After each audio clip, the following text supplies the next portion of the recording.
Alright, I feel like I'm kind of on a roll today, and I've done a few movie reviews. Well, I've done at least a couple this morning, actually. I did Blazing Saddles and Walk Hard. I think I'm just going to try to go through and get a bunch more done if I can. I'm going to do some movies that I've seen so many times that even though I haven't watched them recently, I think that I can say enough about them. And this is going to be on The Fly, which is one of my all-time favorite movies. I usually will say that it's my number two. Sling Blade's my number one. There's a lot of movies that I really, really love, and when you like a lot of things, it's hard to pick favorites, but I think Sling Blade is one of the greatest movies of all time, and I mean, that's going to be for its own review, but, it's like a drama, and I think pretty much anybody can get into that. This is not everybody's taste, so I kind of say like a number two. I think this is a really great horror movie. It's sci-fi, and I think that it's got a little bit of romance and drama in it too. And so this is directed by David Cronenberg, who is one of my favorite directors, and I love anything that he's done. And he's up there with David Lynch, who is my favorite director.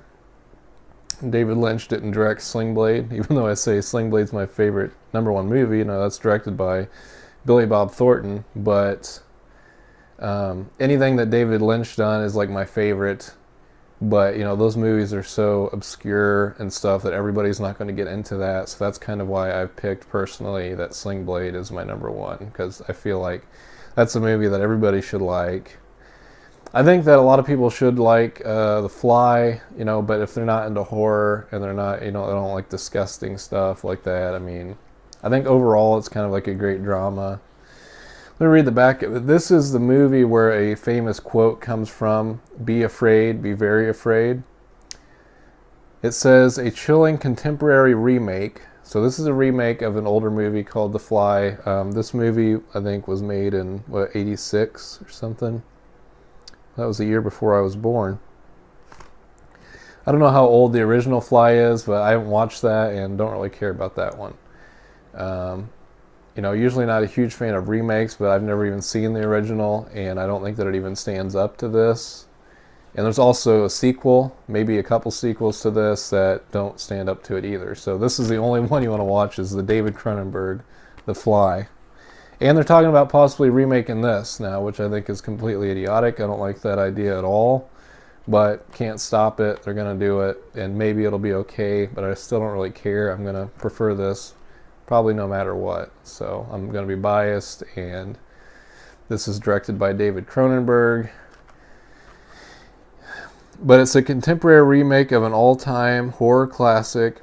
It's now been transformed into an Ultimate Collector's Edition DVD, reborn with hours of in-depth, never seen. Yeah. Jeff Goldblum is in this, so he's a big part. His acting is great.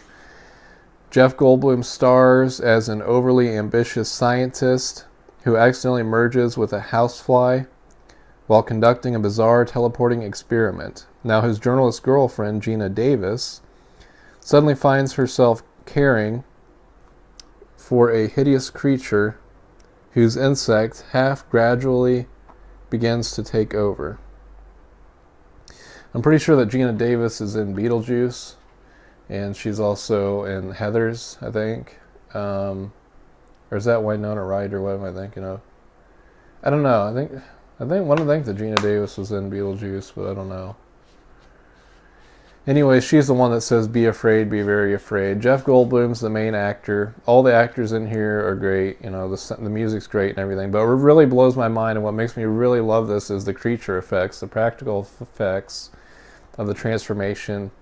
I remember seeing parts of this when I was little, and it creeped me out. And so there's going to be spoilers. I'm going to talk about the plot like always.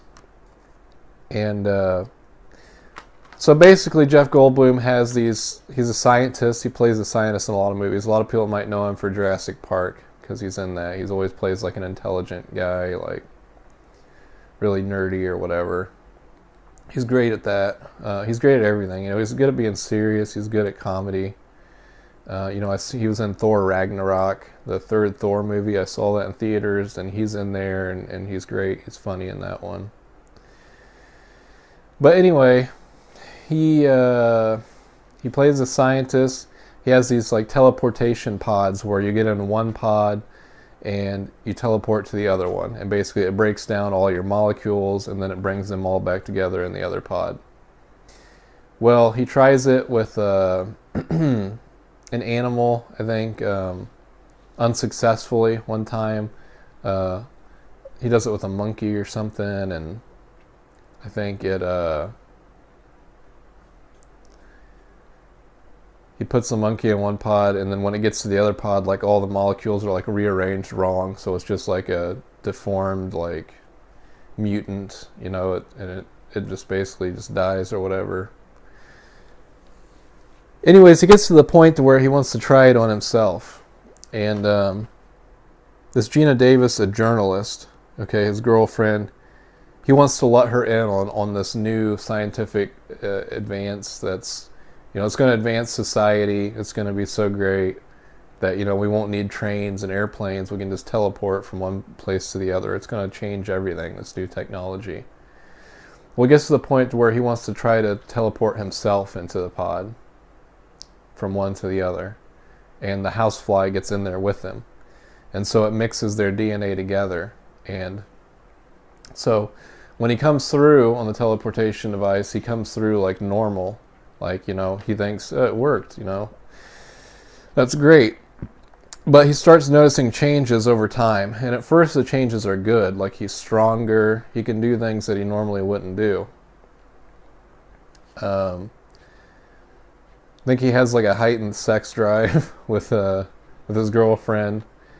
But I remember one part that, the last recent time that I watched it that really stuck out to me was they get into an argument or whatever. She doesn't think that it's right or whatever, and he like punches out this door frame. She tells him that he's sick or whatever, and he's like, does this look like what a sick man can do? And he's like punching out this door frame, just like punching the wood, like destroying it, like he's like Superman, like oh my god. She's like terrified and runs away. She has this kind of boyfriend on the side or whatever, this guy that's interested in her. Maybe he's her ex or something. And he's like wanting to know about this device and everything too. And she's telling him about how he's went through these changes. Jeff Goldblum ends up going to a bar, and he tells a guy like he wants his girlfriend, and he'll arm wrestle him for her or something like that. He ends up like snapping the guy's arm, and it's like a compound fracture where the guy's like bones like sticking out. It's horrifying. So some of those effects, just some of that stuff's just kind of shocking, and it still stands up. Well, he transforms more and more, like physically, like he starts deteriorating. And so I've read that this is kind of like a commentary on aging. It's kind of a commentary on like sickness too, and disease and aging, and so it's kind of like the psychological horror, to where it's not like stuff that's jumping out and spooking you. It does have creepy, nasty, gross things, that are creepy. It has like shock moments, like I talked about, the guy's arm snapping and punching out the wall and stuff. But then there's these mutations of Jeff Goldblum. The one thing that I remember when I was a kid that really creeped me out was like when his fingernails start coming off. And he's like in the bathroom, and he's over the sink looking in the mirror, and like his fingernail comes off like in the sink or whatever, and there's just like pus underneath his finger. It's all nasty and makes me all queasy. That's the kind of stuff that give me nightmares. It's like, I don't want that happening to me, So that's kind of a different kind of creepy, a different kind of scary, a different kind of horror. It's pretty cool.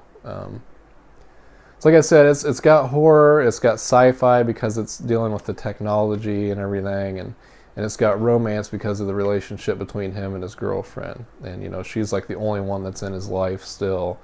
She notices all these changes in him, and, she wants to help him, but she can't. He starts being able to like crawl on the wall and on the ceilings and stuff, and like his skin starts like falling off, and he's just like totally mutating. But she has like a nightmare about like being pregnant from him, you know, because they were sleeping together and stuff before, and she has a nightmare about having like a deformed like larva or something, like giving birth to like a larva. She freaks out. I think she did get pregnant by him or something, and so the nightmare was that her baby was actually going to be that, but she really was pregnant. And so I'm a little bit foggy on some things, but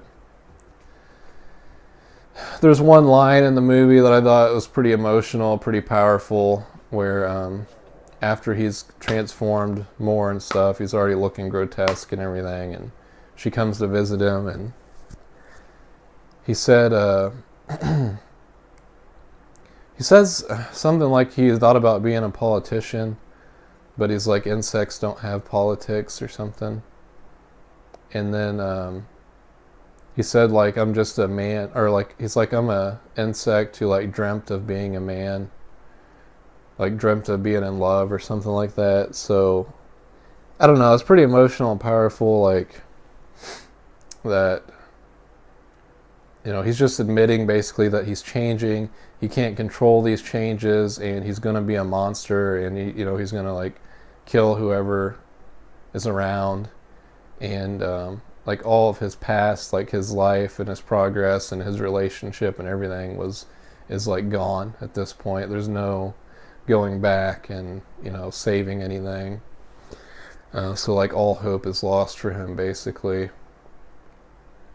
And, you know, he mutates with the fly. He gets some attributes of the fly, like being able to crawl around on the ceiling and the walls. But he also like regurgitates like this acid stuff to like eat food. Like he regurgitates like this stuff that like deteriorates, you know, food or whatever, and then he can eat it.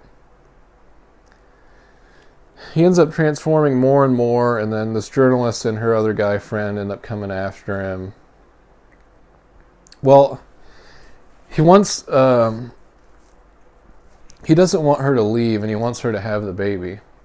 So like he captures her or something like that. He holds her captive, and then towards the end of the movie he gets this idea of, he's like, we're going to get in the pod all together and we're going to stay together forever. And so basically like him and his girlfriend and their child would like all be mutated together. So it's like this sick idea where he's totally lost his mind, but he's trying to like hold on to whatever he has left in his life. And so that her guy friend ends up coming and saving her basically. He ends up getting in the pod himself again, and I don't remember if he was in the pod with her and then that guy came and got her out and he stayed in there, something like that. He ends up getting teleported again, like a second time, and it like mutates him even more to where he's like, he becomes the full Brundle fly. Like his last name is Brundle, and so him mixed with the fly is called Brundle fly. But he comes to like this final transformation that's just like hideous. Like his whole like face comes off, and he has like these huge like bug eyes and these I don't know. He just has like different limbs and like the insect hairs and stuff, and it's really nasty, but I love it. And that's why I love this movie, because those creature effects are just like some of the best ever. Like it makes you think of like The Thing. The Thing is really great too, as far as the practical creature effects. But yeah, the climax of this movie is just amazing. That guy has a shotgun or something. He's going to shoot the Brundle fly, and he gets knocked down or something, and he drops the gun. I don't know. He's reaching for it or something. And the Brundle fly regurgitates that acid stuff on his arm, and you see like his arm like deteriorate, and it's like eating away his arm. He's like, ah.